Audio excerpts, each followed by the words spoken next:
दिल्ली एक ऐसा शहर है जो कभी सोता नहीं, जहाँ हर गली में कहानियाँ बसती हैं। कुछ सपनों की, कुछ संघर्ष की और कुछ ऐसी जो दिल को झकझोर कर देती है। 25 अप्रैल 2026 का दिन एक सामान्य दोपहर जैसा ही था। अमर कॉलोनी दिल्ली का एक पॉश इलाका, जहाँ हर घर के बाहर सुरक्षा के नाम पर ऊंची दीवारें और गेट लगे होते हैं।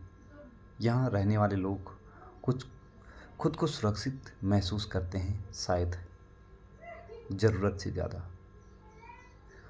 उसी कॉलोनी के एक घर में 22 साल की एक युवती अकेली थी।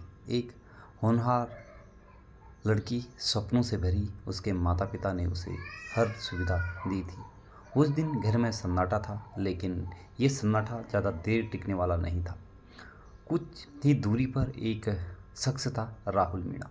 वो कोई अजनबी नहीं था, वो युवती को पहले से जानता था। यही बात इस पूरी कहानी को एक खतरनाक बनाती है, क्योंकि अक्सर खतरा वहीं से होता है जहां हम सबसे कम उम्मीद करते हैं। राहुल ने पहले से ही सब प्लान कर लिया था। उसने आसपास का जायजा लिया, वक्त देखा और फिर एक ऐसा कदम उठाया जिसने सब कुछ बदल दिया। वह दीवार फांद कर घर के अंदर दाखिल हो गया। बाहर से सब कुछ सामान्य दिख रहा था, लेकिन अंदर एक डरावनी कहानी शुरू हो चुकी थी। युवती ने जैसे ही उसे देखा, वह घबरा गई। उसने विरोध किया, अपनी सुरक्षा के लिए आवाज़ उठाई, लेकिन राहुल के इरादे गलत थे। उसने ज़बरदस्ती करने की कोशिश की। उस पल में जो हुआ वो किसी भी इंसान के लिए कल्पना से परे है। युवती ने हिम्मत दिखाई, लेकिन यही हिम्मत उसकी जान की वजह बन गई। राहुल ने उसे चुप कराने के लिए उसका गला दबा दिया और कुछ ही पल में एक मासूम ज़िंदगी ख़त्म हो गई। उसके बाद जो हुआ वो अपराध को छिपाने की एक कोशिश थी। राहुल ने इसे आत्महत्या जैसा दिखाने की कोशिश की ताकि किसी को शक न हो, लेकिन अपराध चाहे कितना भी चालाकी से किया जाए, सच्चाई हमेशा सामने आने का रास्ता ढूंढ ही लेती है। जब पुलिस को सूचना मिली तो शुरुआत में मामला सामान्य नहीं लगा। फॉरेंसिक टीम को बुलाया गया। हर छोटे से छोटे सबूत को ध्यान से देखा गया। कमरे की हालत, चीज़ों की स्थिति और शरीर के संकेत, सब कुछ एक अलग कहानी बता रहे थे। पुलिस को शक हुआ और यही शक आगे चलकर सच साबित हुआ। टेक्निकल सर्विलांस शुरू हुआ। आसपास के सीसीटीवी कैमरे की फुटेज खंगाली गई। एक एक मूवमेंट को जोड़ा गया और धीरे धीरे एक चेहरा सामने आया, राहुल मीणा। पुलिस ने उसे गिरफ्तार किया।